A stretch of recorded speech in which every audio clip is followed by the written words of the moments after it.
Oseo! Oseo! Wave the great feather. Hey. Today I'm celebrating the theme for the winter solstice, which is 2 days from today, starting at 8 o'clock in the morning. And I'm going to start off by showing my drawing here. This is my drawing of the winter solstice. I figured it out here in the desert.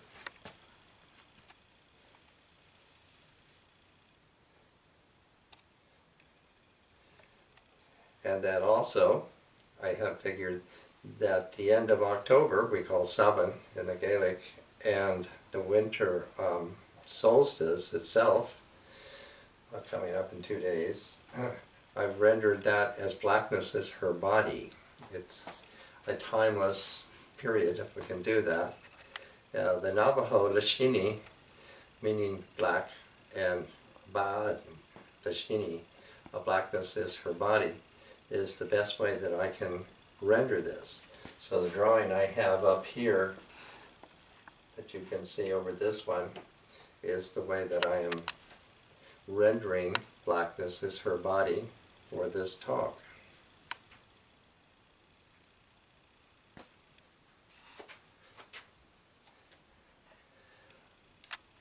Now the winter solstice means that the sun has traveled south to its standstill, solstice, and is going to reverse itself and head back north in Lakota Ichachashin.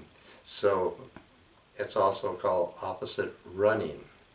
So from a pre-modern humans on this earth looking at the sky, the sun looks very self-motivated, moving back and forth and so forth. So that's been the ancient perspective, for that. And also an ancient concept, if we can refer to the long thousands or millions of years of the great goddess, the feminine principle, and so forth. So the winter solstice is really a kind of a parthenogenesis, and that is that she impregnates herself, put it simply, and in that this life that we humans are living, we are living in her term, we are living in her pregnancy of life. And so for that, we go over there to that drawing.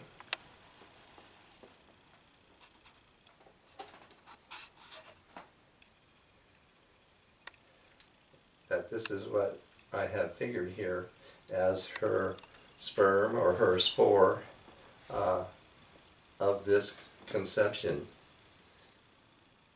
So it's figured into lunar months of 10 months until at the end we are born into her blackness as her body, the way I've rendered that.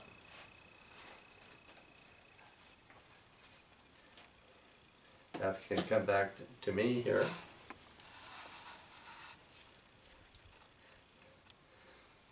This real idea of reversal like that is very significant in ancient Native America. So we're right on that cusp of things turning around, of reversing, and even reversing here these ancient Native American concepts, things that we still try to live by and want to redirect ourselves now to a new myth body. So let me read this piece here I have. Ancestors' blood. In the shade of the ancient cedar tree and the nest of thunderbird, the silence cloaked him, enveloped him, until it set up a thin buzzing in his ears. The wind had now died like an ocean tide that comes to slack water, and then reverses its flow.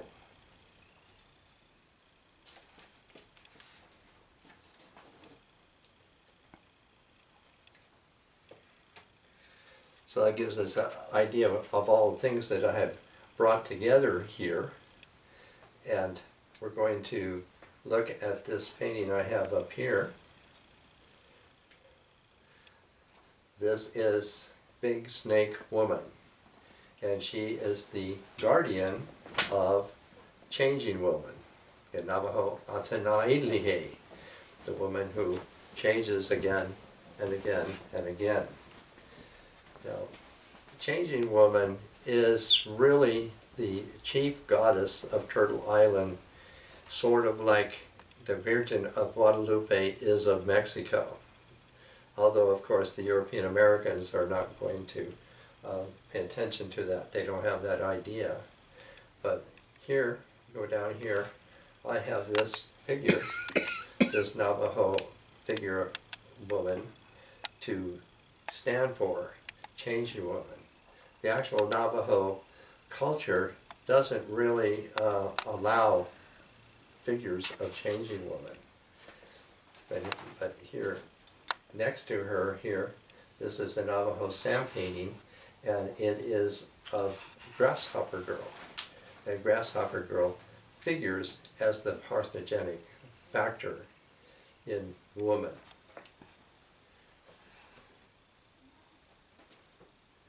And then go down here.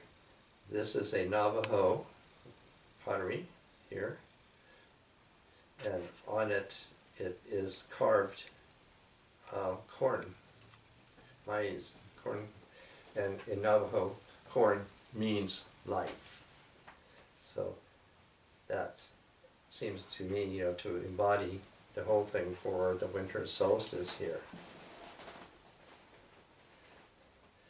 Now, the serpent, snake, serpent, dragon, throughout the world seems to have been what was conceived or imagined for the one great feminine power or energy or spirit.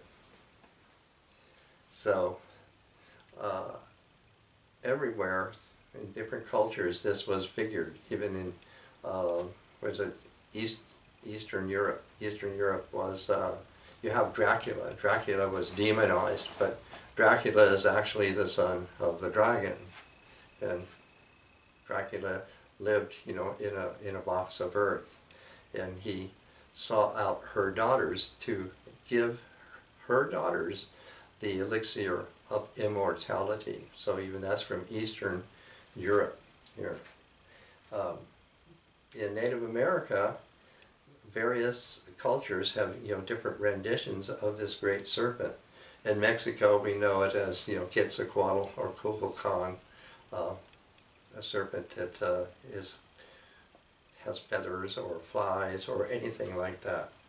Here, and here, this is a Yaqui mask. This is a ceremonial mask, which is also a serpent's face.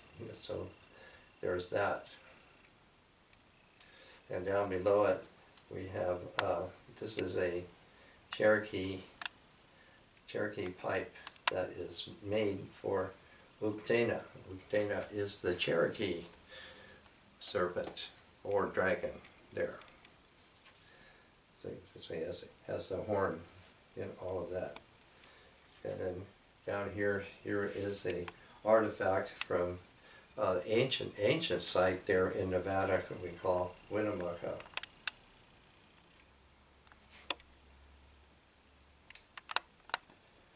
And then we go over here to this figure here.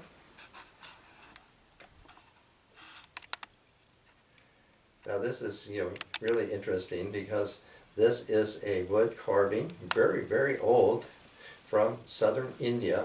Tamil Nadu is the place it's called.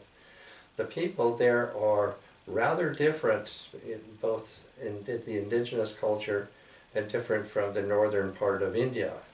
The northern part of India had been entered into, I don't know, 2,000 to 3,000 years ago or something, by people from the area of Iran, so they're called Aryans, and they brought with them very much of a masculine point of view, and it gradually filtered into India and more or less took over. But the southern India remained more indigenous, and so this person here is called in the Hindu name by Parvati, and she has been in the Hindu manner put together with the god Shiva as if she has come out of Shiva. This is all Aryan rendering, but the indigenous really has her originally. Parvati means daughter of the mountain, but her indigenous name would be Garaji or Yogeshwari.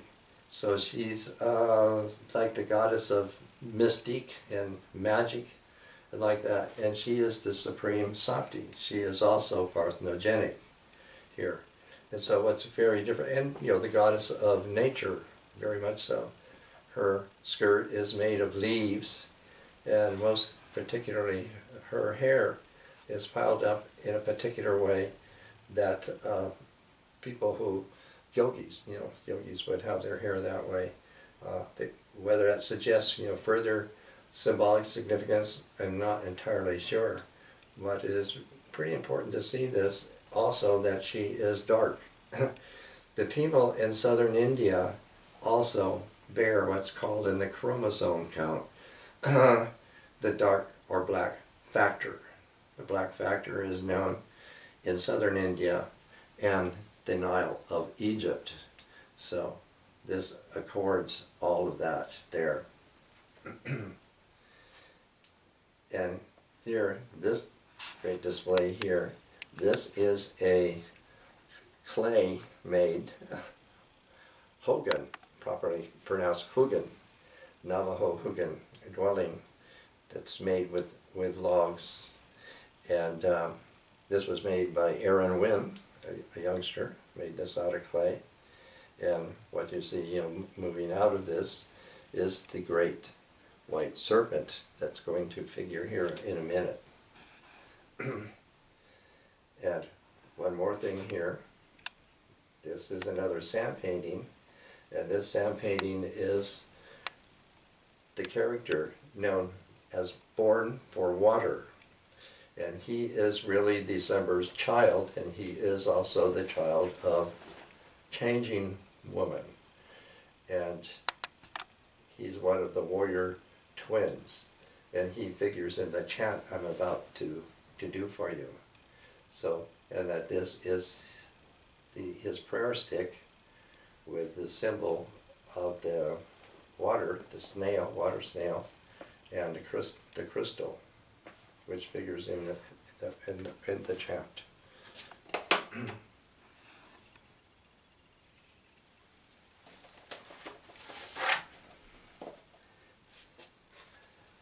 So then you can start with me, and then you can refer to the snake. Oh, I should say one more thing. Since this is going to be the Great Star Chant, this is a five-pointed star. The 5 points was the ancient symbol of the goddess, the five faces of the goddess, like that. You see the red and white stripes they showed you with the owl last week. Native America, this means transformation. That means transformation. And here, the stars means the Great Star Nation. I am sure that Betsy Ross was a Cherokee, or a Cherokee directed her making that flag.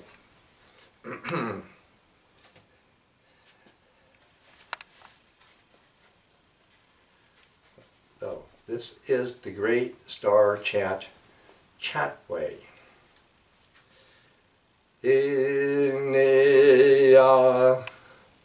From the center of the sky, born for water, holy boy, using his blue staff, comes in to search for me, with lightning flashing behind him. He comes in to search for me, using his rock crystal and prayer stick. he comes in to search for me. At the emergence place, he comes in to search for me. Behind the great snake, where my feet lie, where my body lies, where my mind lies, where my voice lies, where my power of movement lies. I come in, searching for all these. Farther on, he comes in to search for me, behind the great white snake. As the rainbow returns with me, and the prayer sticks teach me, he returns with me. From the white snake, Holgun, kind feelings will come to you as you go about in life, my grandchild. He says to me as he sits down beside me, guided by these things, you shall live on, respected everywhere, my grandchild. Guided by these things, you shall find protection in all places as you live on, my grandchild. He says to me as he sits down beside me, this enables you to live in blessing. Blessed again it has become. From the white snake Hogan, kind feelings will come forth as we go about in life, and as we are so guided, we are so respected. As well, we will find protection in all places as we live on and live on. Aho.